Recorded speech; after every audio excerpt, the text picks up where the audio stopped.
Welcome to Harvey High School. My name is Van McCreath. I'm the principal here at Harvey High School. We are so proud of the students that have made this great accomplishment to become members of the National Honor Society. The National Honor Society is the leader among organizations and societies that promote appropriate recognition for students who reflect outstanding accomplishments in the areas of scholarship, character, leadership, and service. National Honor Society membership is often rewarded or regarded as a valid indicator that the student will succeed in life, and particularly in the studies at the post-secondary level. The Honor Society member has already exhibited academic achievement, leadership, honorable and admirable character, as well as service, demonstrating that the member is willing to use talents and skills to improve society. The National Association of Secondary High School Principals believe that the National Honor Society has made a positive difference in the lives of individuals and the spirit of the community and the school. For many students, selection as a member of the National Honor Society is the pinnacle of their achievements at school. This honor, recognized throughout the nation, is both the public recognition of accomplishment and the private commitment to continued excellence on the part of the new member. Because of the importance placed upon the aspect of secondary school life, local chapters like ours are charged with creating a selection process that conforms to the national guidelines. It is applied fairly and consistently to all candidates and provides a meaningful recognition to these deserving students. Selection to NHS is a privilege, not a right. Students do not apply for membership in the National Honor Society. Instead, they provide information to be used by this local selection committee to support their candidacy for membership. Membership is granted only to those students selected by the faculty council in each school. This is not an election, nor is membership automatically conveyed, simply because a student has achieved a specified level of academic performance. Your accomplishments in these realms of scholarship, leadership, community service, and character are being honored here tonight, and your induction to this prestigious society, and I congratulate each of you and your parents.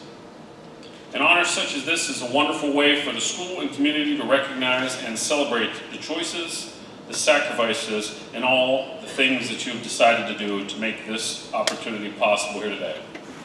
At this time, I'd like to welcome the NHS President, Christian Paderno, to lead us off.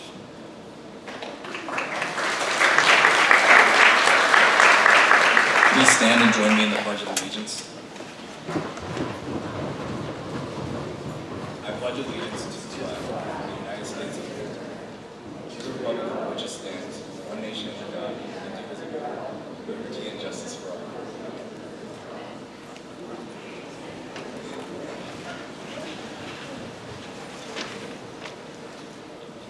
Good evening. My name is Christian Paderno, and I am a senior and president of the National Honor Society here at Harvey High School. I would like to take this time to share some history about the National Honor Society. The National Honor Society was created in 1921 by school administrators and teachers who felt that students who excelled in the areas of service and scholastic ability and who were of high character and recognized as natural leaders were being overshadowed by students who were involved in athletics. Thomas W. Harvey High School has held NHS Charter number 265 since 1923, making our school one of the oldest NHS chapters still active in the USA. Membership into NHS is an indication of your abilities and dedication to scholarship, service, leadership among your peers, and development of character. The selection process for membership in the National Honor Society is as follows. A student must achieve a minimum cumulative grade point average of 3.3 and be a sophomore, junior, or senior. Those who have achieved that grade point average are then required to complete a candidate survey. A committee of 5 faculty members review the information obtained from the candidate, faculty, staff, and outside sources to determine those who meet the NHS 4 key principles. Induction into the National Honor Society of Harvey High School is an honor to be proud of, and I congratulate this year's inductees.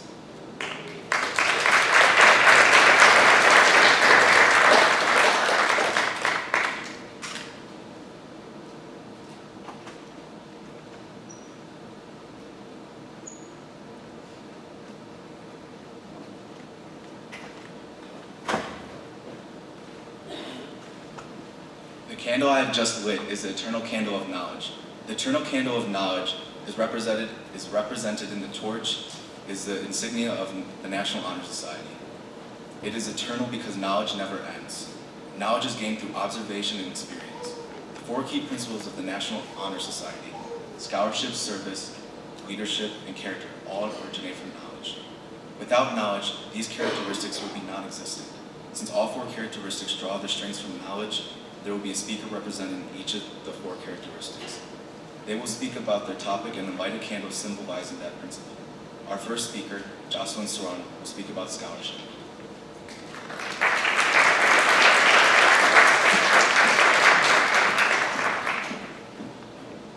Scholarship is a journey we take every day. It is our responsibility to diligently dedicate ourselves to the pursuit of knowledge.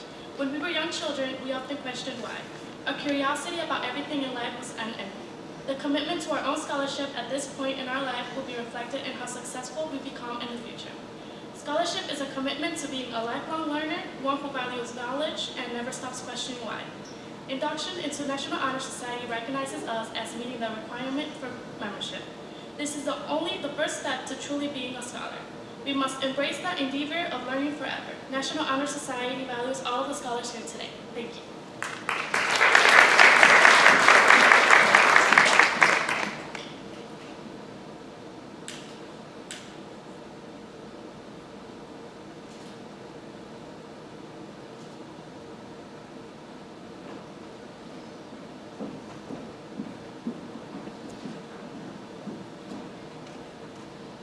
Good evening. My name is Michaela Cruz.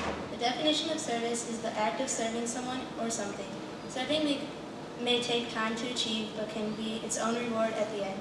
For example, members of National Honor Society here at Harvey volunteer to tutor students after school, give their time to mentor younger children with Big Brother, Big Sister, serve at summer camps, help run events at other schools, and much, much more.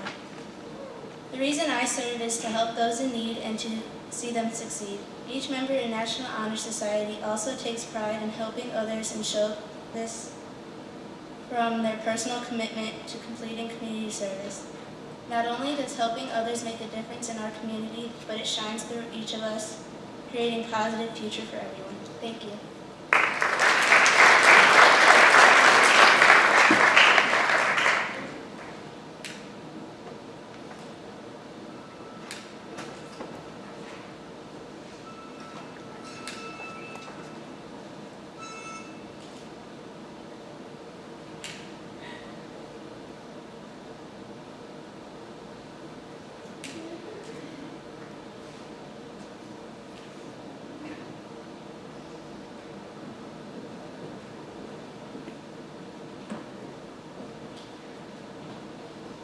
Good evening, ladies and gentlemen. My name is Lila Kalina, and I am speaking about what it takes to be a leader. Leadership is a unique quality that a person has to inspire others. In order to be a leader, you need to be responsible, dependable, disciplined, accountable, and able to take initiative. You can't be afraid to make mistakes or take chances. Leaders accept the challenge of hard work, even in the face of adversity. They do whatever it takes to be successful. Leaders need to be prepared for what the future holds. Others are depending upon the decisions that they make. Leaders set the example for others to follow. As seniors, we are setting the example for all of the underclassmen. Juniors, now it is your turn to rise and take that next step in becoming leaders of your school. As John Buchanan once said, the task of leadership is not to put greatness into humanity, but to elicit it, for the greatness is already there. Thank you.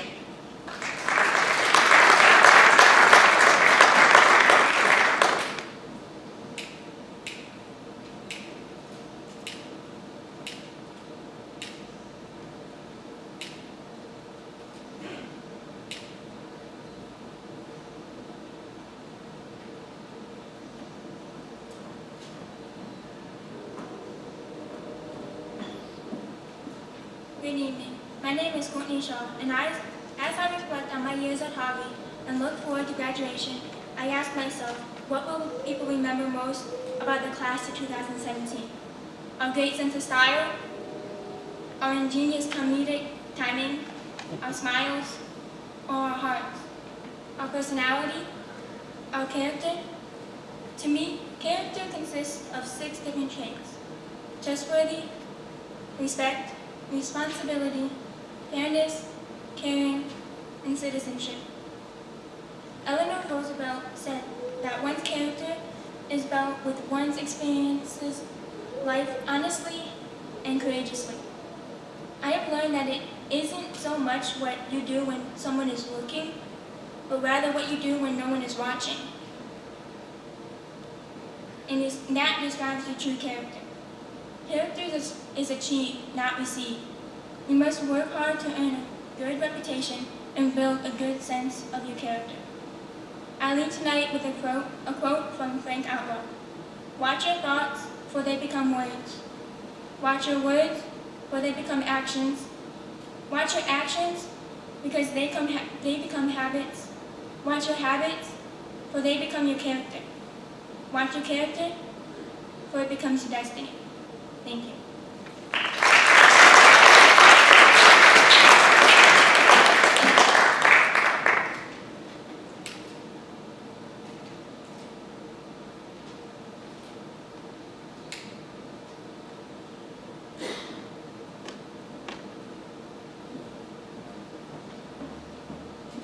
At this time, I'd like to introduce the current members of the National Honor Society.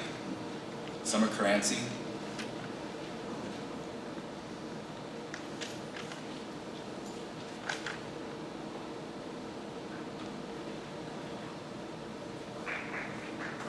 Michaela Cruz, Brooklyn Jones,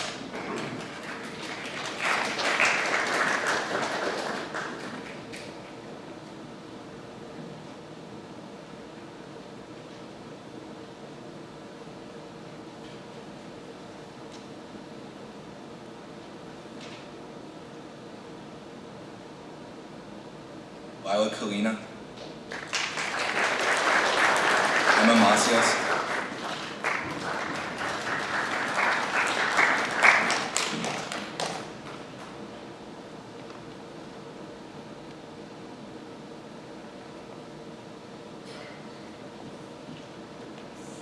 Christian Moreno,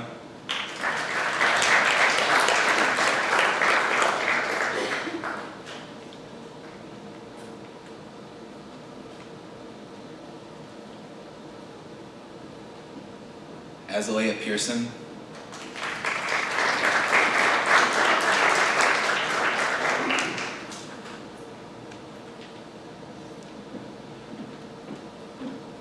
Hope Puskas,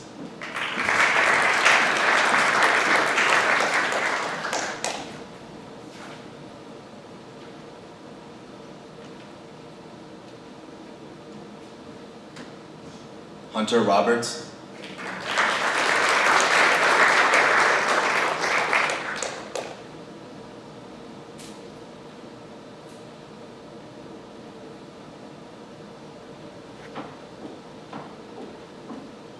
Jefferson Rupert,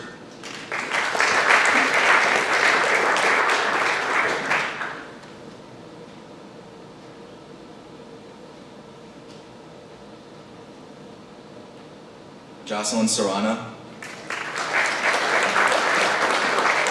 Courtney Shaw, Taylor Thompson, and Bonita Williams. The class of 2018, Mackenzie Chappell,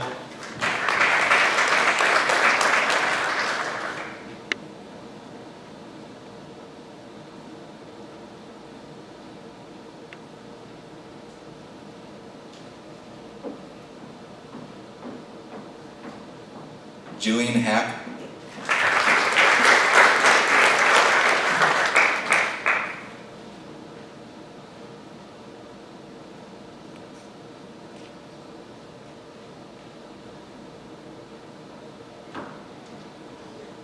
Julia McMichael,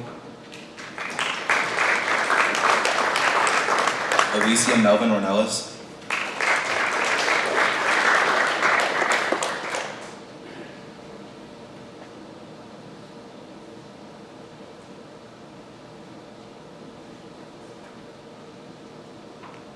Isaac Mendez Gibson,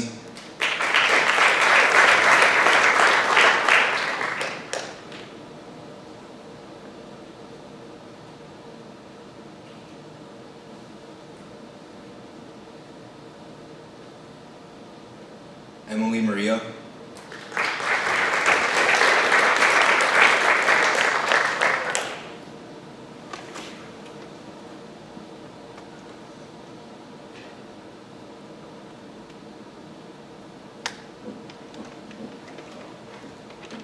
Benjamin Pacheco.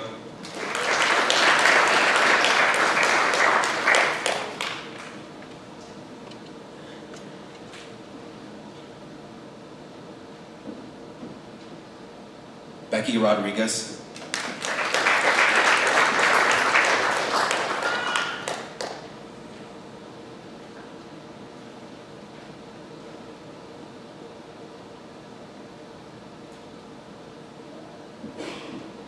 Christopher Rodriguez.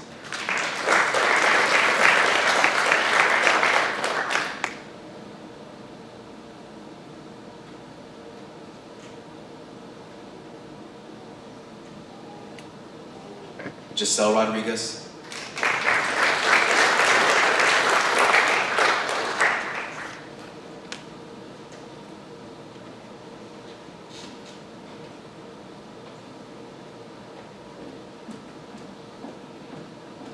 Nathan Webster.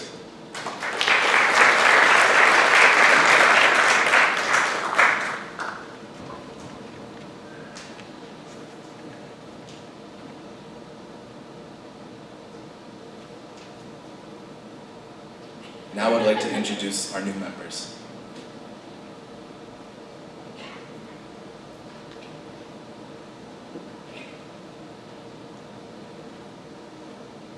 For class of 2018, Manuel Gutierrez Martinez.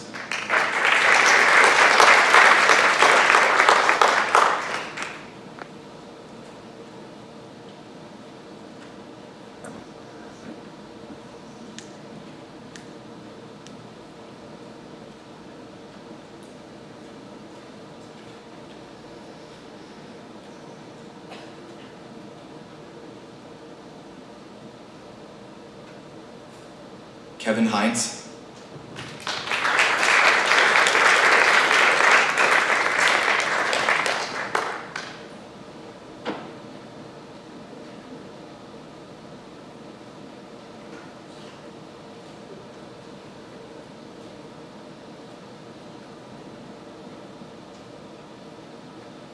Diana Lopez Rodriguez.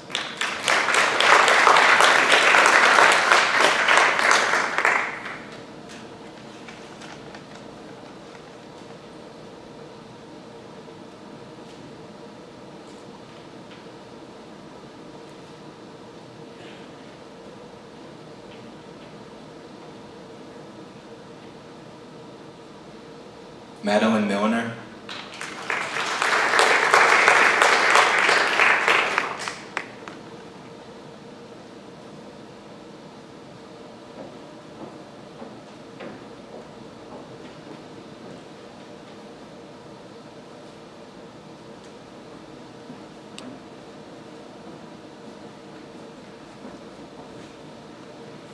Tyson Tran.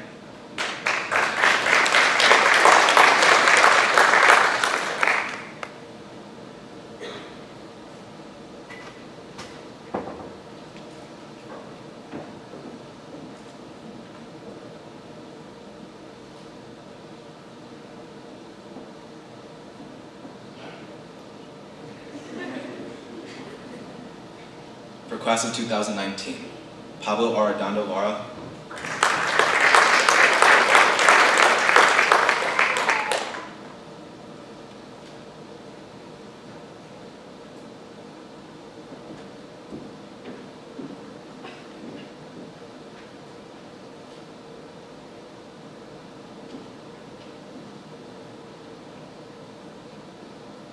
Ricora Eccles.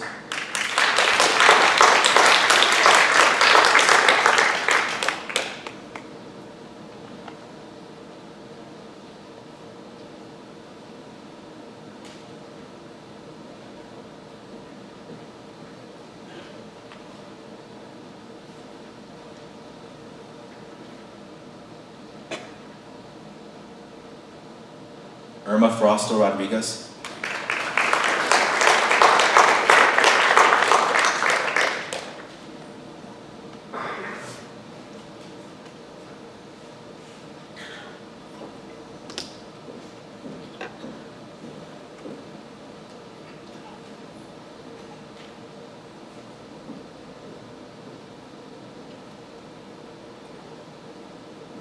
Diana Gutierrez Navarro,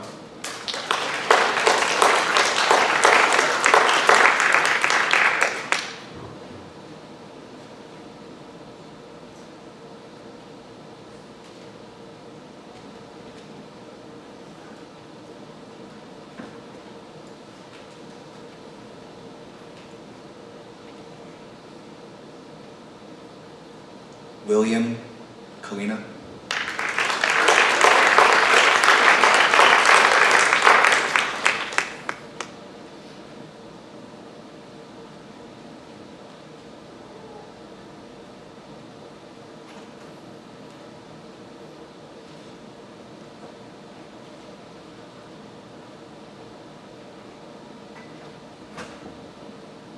Crystal Pillar,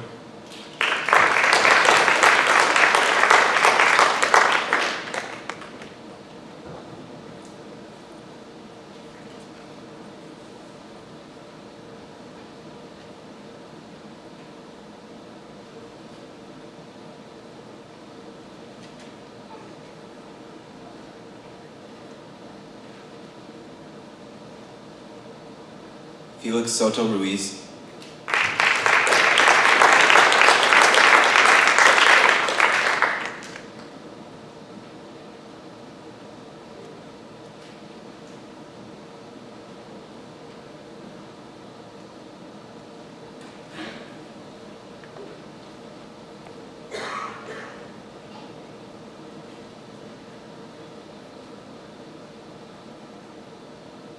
Samantha Tackett,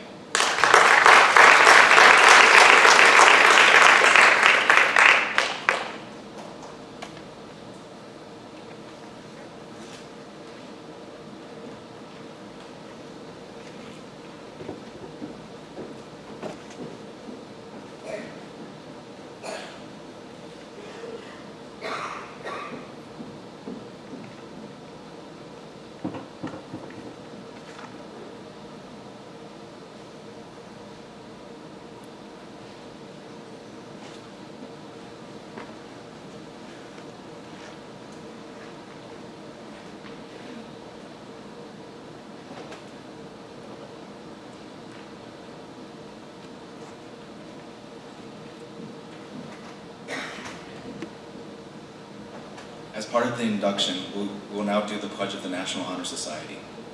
All members, please raise your right hand and repeat after me. I pledge to maintain my high scholastic standing.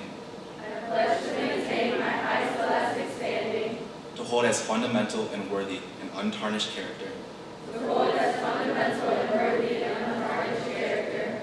To endeavor intelligently and courageously to be a leader. To endeavor intelligently and courageously to be a leader. And to give of myself freely in service to others. And to give myself freely in service to others.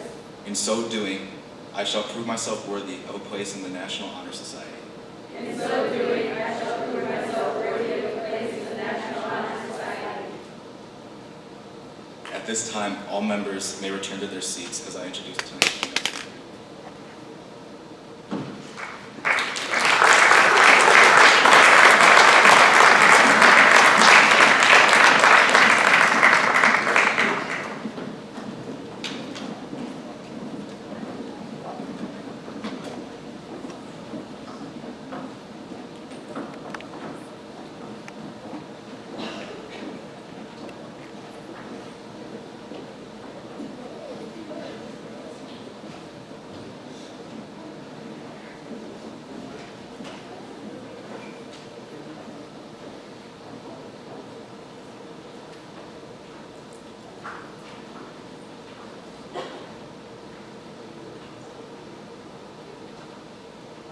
Tonight I have the honor of introducing our guest speaker, Dr. Josh Engelhardt. Dr. Josh Engelhardt has served as the Assistant Superintendent of Painesville City Local Schools for the past 4 years. Prior to serving in Painesville City, he served as a principal with Warren City Schools as a school improvement consultant with the Ohio Department of Education after a 10-year career as a teacher and coach. In addition to his bachelor's degree in education, Dr. Engelhardt has earned a master's degree in curriculum and instruction, an educational specialist degree in educational administration, and his PhD in urban education. He has been very active in the field of educational research, having presented at various statewide educational conferences and having been published 10 times in professional journals and books. Dr. Engelhardt and his wife are proud 18-year residents of Painesville City, and the 3 kids are current students in our district. Please join me in welcoming Dr. Josh Engelhardt.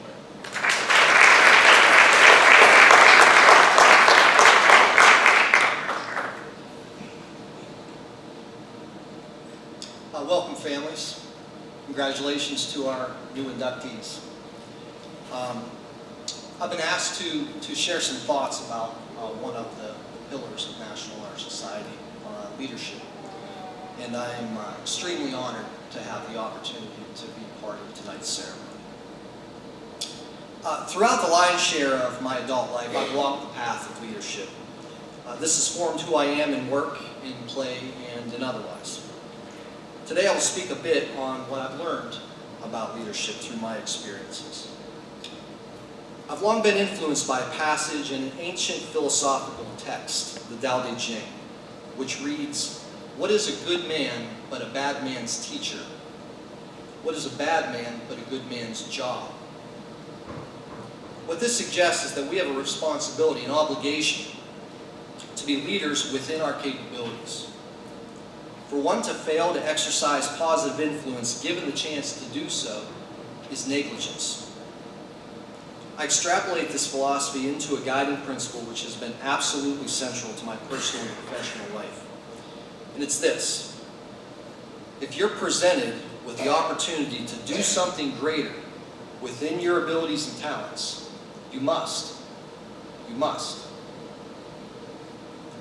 Operating from this premise, we must consider the question, what keeps people from assuming a leadership role when it's appropriate to do so and it needs to be filled? For some, it may be fear. Taking on leadership for something entails that there's a task at hand for which the resolution may be success or it may be failure, with varying degrees in between. Thus, to lead is to expose oneself to responsibility for failure. For others, a reluctance to lead may be the function of a lack of confidence. When a group of people is presented with a problem needing solving, each one of them must evaluate his or her own potential impact and make a determination about his or her role. Doubt about one's efficacy in relationship to others will keep him or her more in the periphery than at the center where the leadership happens. Still others may be uncomfortable with the uncertainty that is inherent in many leadership tasks.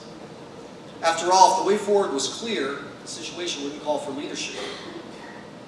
Otherwise confident individuals may shirk from the responsibility if the prospect surpasses their tolerance for ambiguity. Yet I argue that if the opportunity to lead presents itself, and one is capable, he or she must step forward. We all, to some degree, face these kinds of barriers which will make us cast doubt upon our fitness to lead. The question then, which requires much reflection and forethought, becomes how will you clear those barriers when you're faced with them? There's some basic elements involved in this consideration. You should take honest stock of your skill set, your strengths, your weaknesses, and not allow that honest assessment developed in times of quiet reflection to change in the noise or urgency present in the moment of action. You should be realistic about the relatively minor consequences of not achieving 100% success at a given time. Failure stings at times, but almost never causes harm of any consequence in the long run. And it almost always presents a lesson in one form or another. As Ariana Huffington has been quoted, we need to accept that we won't always make the right decisions, that we'll screw up royally sometimes. Understand that failure is not the opposite of success. It's part of success. You should remember that more often than not, people around you will be waiting for someone to step forward to initiate a problem-solving process. How often do we see groups of people frozen in inaction while the problem hangs before them? A majority of the time, people will actually be relieved when you step forward to lead.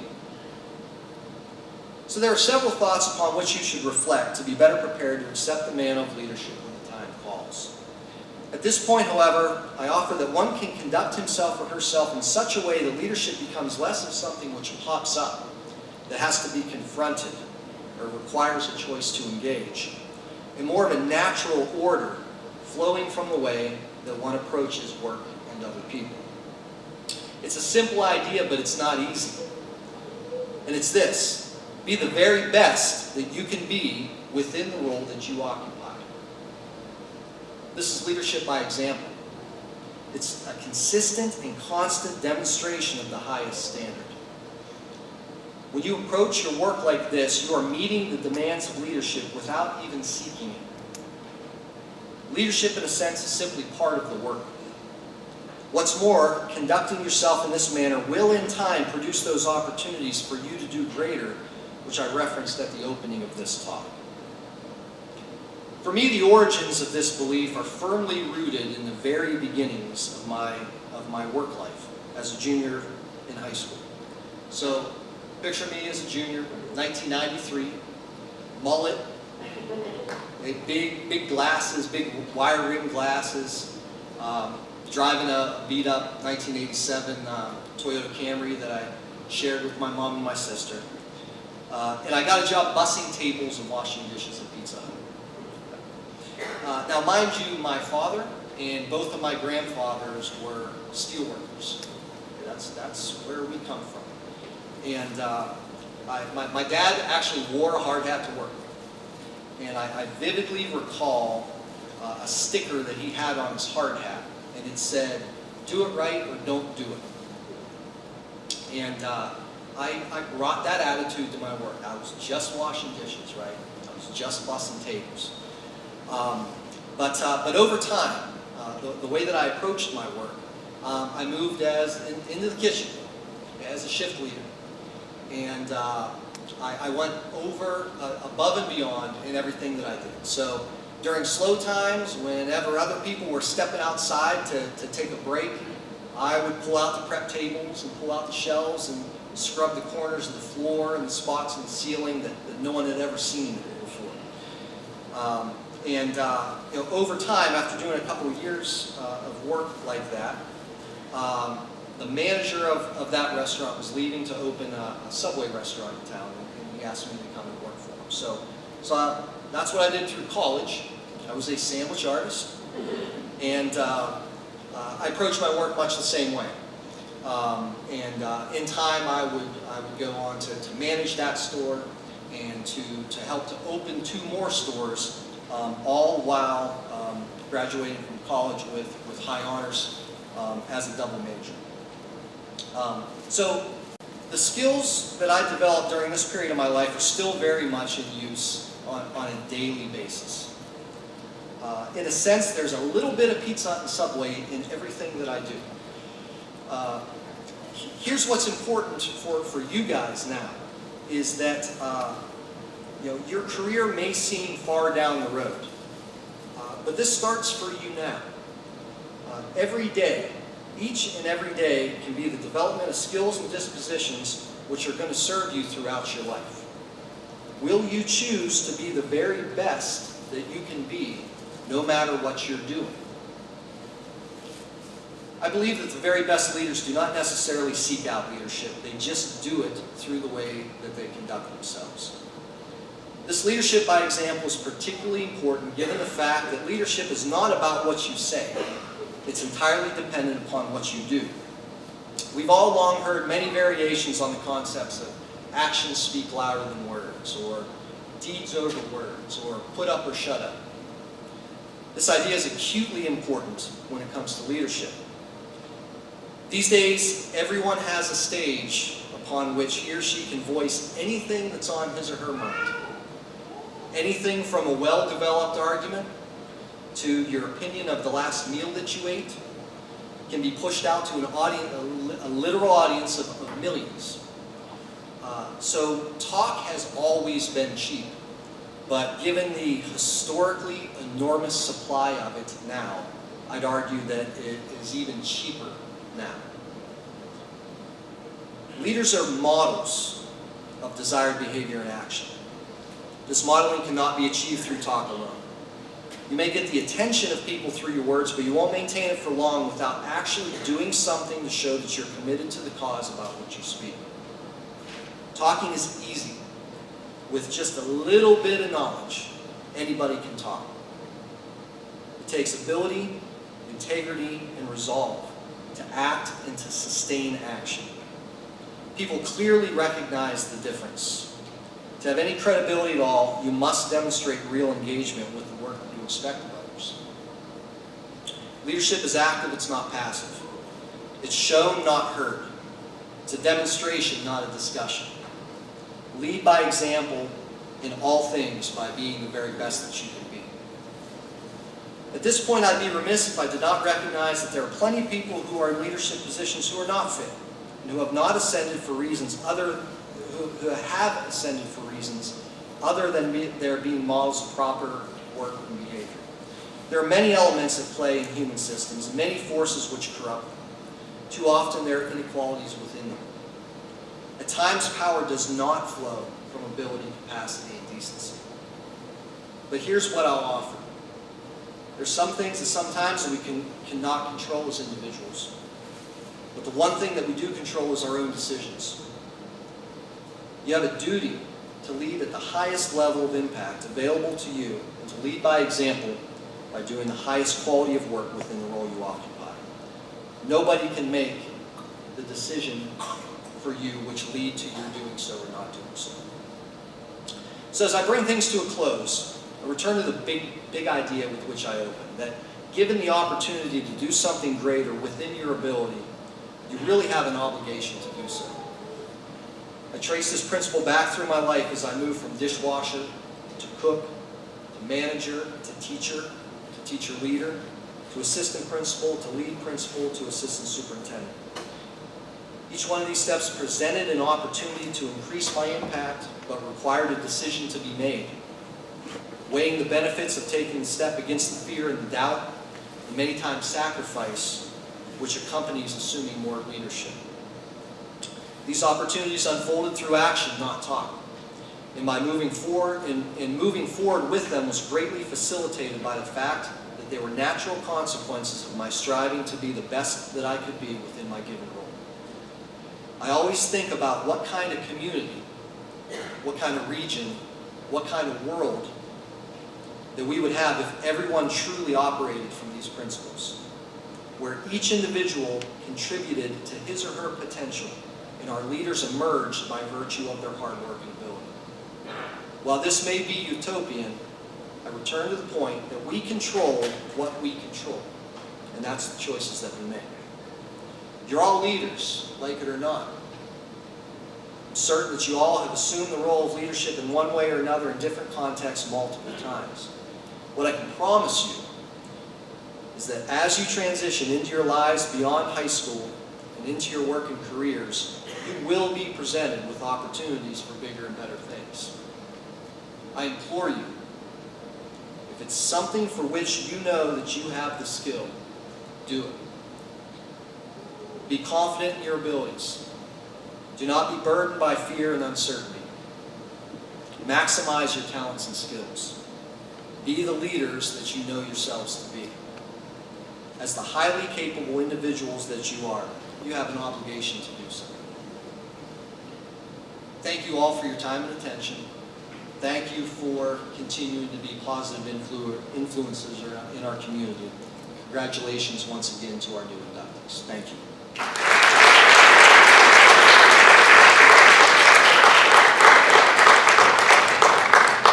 Well, that's going to conclude tonight's ceremony. We want you to give one more round of applause to our old members and welcome those new members to National Honor.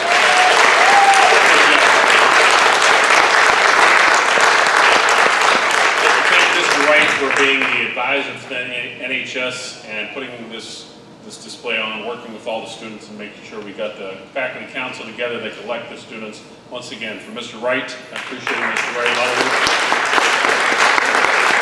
When we leave here, there'll be a cake out in the cafeteria, and you're welcome to join us in the celebration for these new students. Thanks, everybody, and we appreciate you coming out tonight.